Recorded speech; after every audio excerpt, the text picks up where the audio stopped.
પ્રતિબંધિત ચાઇનીઝ દોરી મુદ્દે સુરત પોલીસની મોટી કાર્યવાહી। પ્રતિબંધિત ચાઇનીઝ દોરીના કન્ટેનર સાથે એકની ધરપકડ કરાઈ છે। રૂપિયા 11 લાખની કિંમતનો પ્રતિબંધિત ચાઇનીઝ દોરીનો જથ્થો જપ્ત કરાયો છે। ડિલિવરી માટે અમદાવાદ જતા એક આરોપીની ધરપકડ કરાઈ, બે આરોપીને વોન્ટેડ જાહેર કરાયા છે। પાંડેસરાથી અમદાવાદ જતા ડિંડોલી સાઈ પોઈન્ટ નજીક આ ટ્રક ઝડપાયો।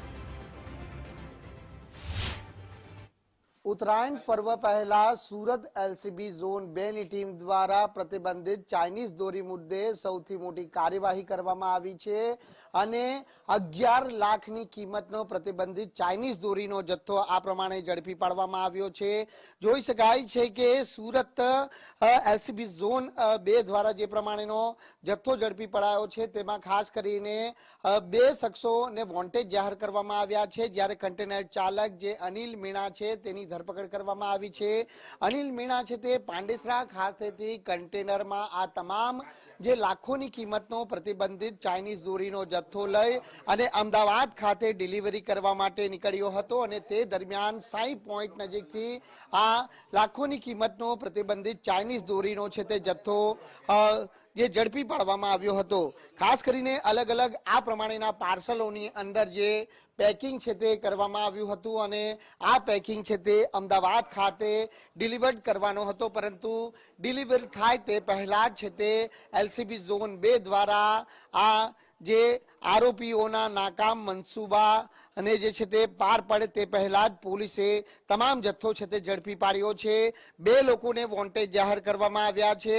મહત્વની બાબત તો એ બનીને સામે આવી છે કે અમદાવાદ ખાતે જ્યારે આ જથ્થો ડિલિવર્ડ કરવાનો હતો તે પહેલા પાંડેસરા વિસ્તારમાંથી આ જથ્થો કન્ટેનરમાં ભરવામાં આવ્યો હતો, એટલે પાંડેસરામાં આટલો મોટો જથ્થો ઉત્તરાયણ પર્વ પહેલા ક્યાંથી આવ્યો તે પણ હાલ તપાસનો વિષય બની રહે છે। પરંતુ જે પ્રમાણે નામદાર હાઈકોર્ટ અને સુરત પોલીસ કમિશનરનું જાહેરનામું છે કે પ્રતિબંધિત ચાઇનીઝ દોરીના વેચાણ અને જે વપરાશ ઉપર પ્રતિબંધ છે, પરંતુ તેમ છતાં કાયદાના નેવે મૂકી અને જે રૂપિયા કમાવી લેવાની લાઈમાં લોકો અબોલ પક્ષીઓના જીવ સાથે તો ચેડા કરી રહ્યા છે, પરંતુ આ પ્રતિબંધિત ચાઇનીઝ દોરી જે માનવ જીવ માટે પણ ઘાતક સમાન સાબિત થાય છે।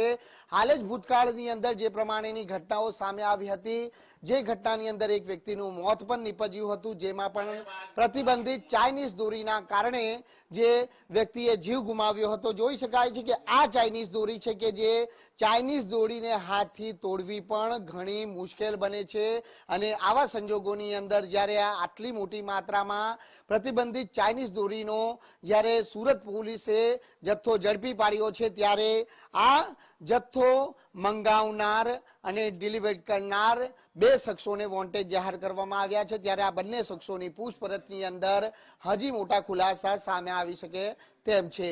કેમેરામેન અક્ષય વાડે સાથે રાકેશ બ્રહ્મભટ્ટ, ગુજરાત ફર્સ્ટ, સુરત।